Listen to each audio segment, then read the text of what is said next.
We start today at 5 with the housing crisis here in the state of Indiana. That is the word that housing advocates are using tonight. Well, now they want Governor Mike Braun to do something about it. 13 News State House reporter Emily Longnecker is actually here to talk about the letter these advocates recently sent to the governor. Emily.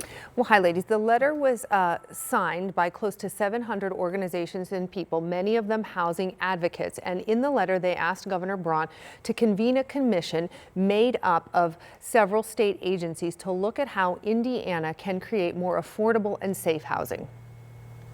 Housing is literally the foundation of a stronger, thriving Indiana. And housing advocates say Indiana needs more of it. There's an unmet housing crisis throughout the state, and it's going to take a governor to be able to align the right people and resources together to solve it.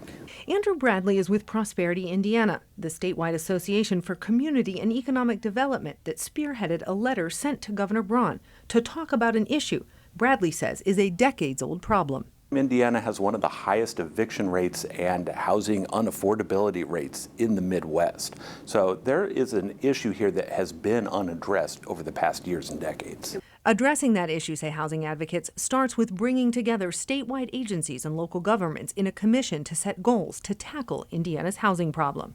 Average Hoosiers are having a hard time, more than their parents' generation did, in being able to buy a new house or being able to find a safe, stable place to rent for decades. Bradley says there are many factors contributing to the lack of affordable new housing. You have building costs, you have inflation, you have supply issues, but also, particularly for Indiana, you have not enough policy attention on developing and producing housing that is affordable below average median income. Bradley points to what he believes was progress this past legislative session, like a new law that makes sealing eviction records easier, so landlords can't use the information against a prospective renter when the record shows that the renter was not at fault or settled the case with a former landlord.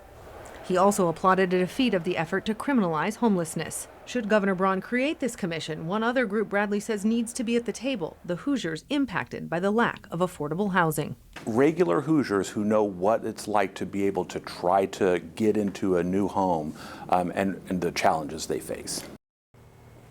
Now, Bradley says they've heard back from the governor's staff. They did receive the letter, and Prosperity Indy is hoping that they're going to get a chance to schedule some time with the governor and his staff, some time to just really sit down and talk about their concerns about what they believe is a housing crisis in the state and the need for a commission to address this issue.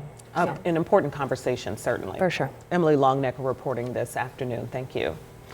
And tonight, a Bloomington man is under arrest after allegedly threatening protesters during the No Kings rally in Bloomington over the weekend. Police say they responded to a call of threats during the protest Saturday afternoon. And court documents say that when police arrived at the scene, witnesses told them a man, later identified as Hyun Jun Kim, parked his car and began smashing the windows with a large stick. That's when he threatened protesters. He is charged with intimidation and disorderly conduct. Financial relief coming soon for all 92 counties here in the state of Indiana, all owed back pay by the Indiana State Department of Corrections. And we're talking millions of dollars for housing state inmates. Jenny Runovich shows us how county jails finally got a fix. Well, that financial fix came thanks to the Sheriff's Association, the new IDOC commissioner, and state lawmakers working to figure out a new way of paying counties what they're owed. As we first reported in March, the Indiana Department of Corrections had a huge IOU. Many county jails hadn't been reimbursed in months for housing inmates sentenced to the DOC. The total now tops $12 million statewide. Marion County alone is owed $1.3 million, hasn't been paid since April of 2024. The DOC says all the back pay will go out after the new fiscal year starts July 1st. Also, state lawmakers in the budget bill changed the formula that determines how and when counties get paid by the DOC. A more direct reimbursement system takes effect in July.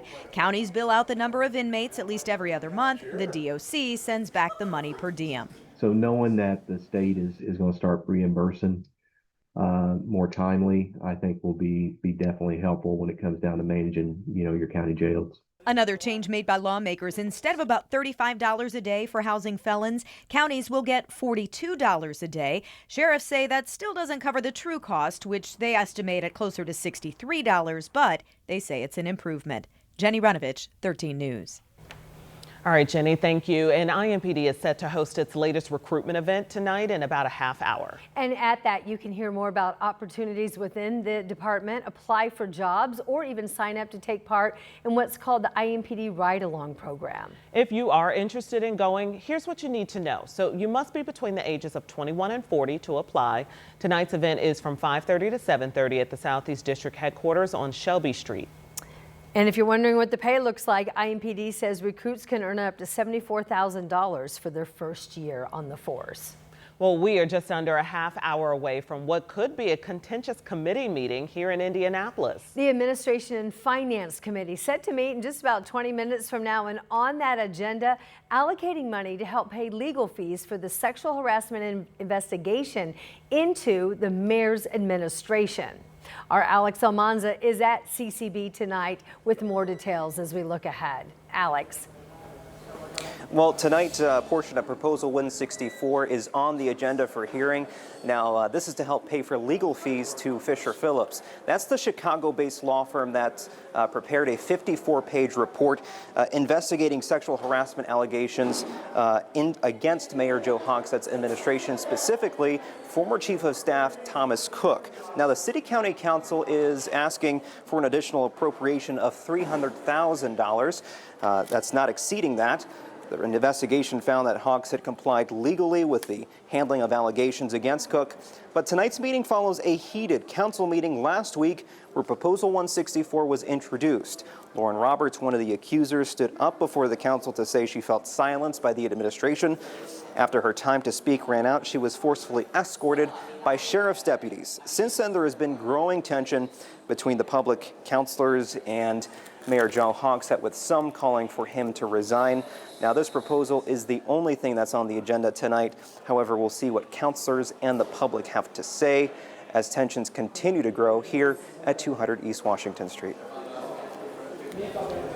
All right, thank you so much, Alex Almanza, reporting live from CCB. And we're going to continue on because it was another hot and muggy day out there.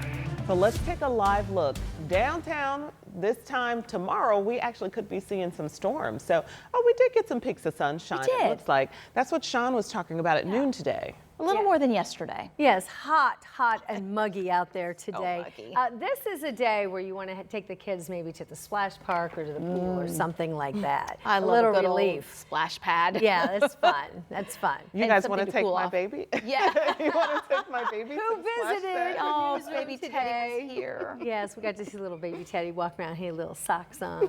Yes, hair off. these two aunties could take him to a splash pad Okay. for sure. Yeah, that would be fun. Yeah, find some ways to cool down and then be thinking, yes, it's hot and humid now, but it's going to be even hotter as we look ahead to the weekend. So we've got several days in the 7-day that we're considering weather impact alert days. Tomorrow because of the storms, and then as we head into the weekend because of the heat.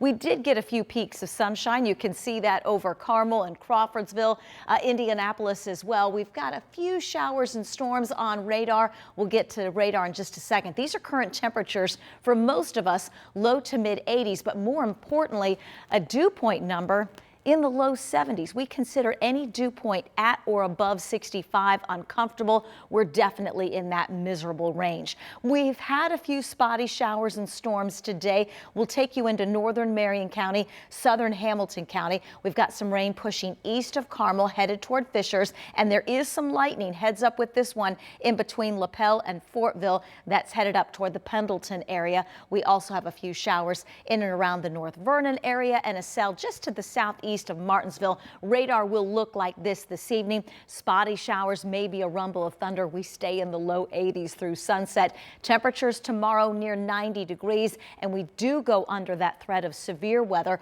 More on that weather impact alert day and the timeline in a few minutes. Angela, thank you so much. And one of the largest infrastructure projects in the history of Indianapolis is almost complete. And what's interesting about this project is a lot of the construction you will never ever see. Samantha Johnson now takes us underground where we can get an update and some eyes on this Dig Indy tunnel system. This is a look 22 stories into the earth, 495 steps underground, and inside part of the Dig Indy tunnel system. We spent the afternoon in the Deep Rock Tunnel pump station. where the goal is to capture and treat sewage and stop it from going straight into Indy's waterways. So far, this pump station has turned around 7 billion gallons of wastewater. It's daunting. If you think about what a 5-gallon bucket looks like from Home Depot and pour that on the ground, think about what 7 billion would look like. It's a project 15 years in the making. 28.6 miles of underground tunnel all across the city. They've done it right on schedule. Peter Bloomquist owns Frank's Paddle Sports Livery over on the White River. You can visually see a difference, absolutely. I've been a river rat a long time, and yeah, you can tell a difference when you're out there. And soon, Dig Indy expects to treat 5 billion gallons of wastewater each year. It's hard to describe the scale and size here underneath the earth. What you're looking at now, that's where we were, about 240 feet underneath, and here we are now, still about 3 stories under the Earth's surface. This project, by the way, expected to be fully online by the end of the year. You can read more about it right now at WTHR.com.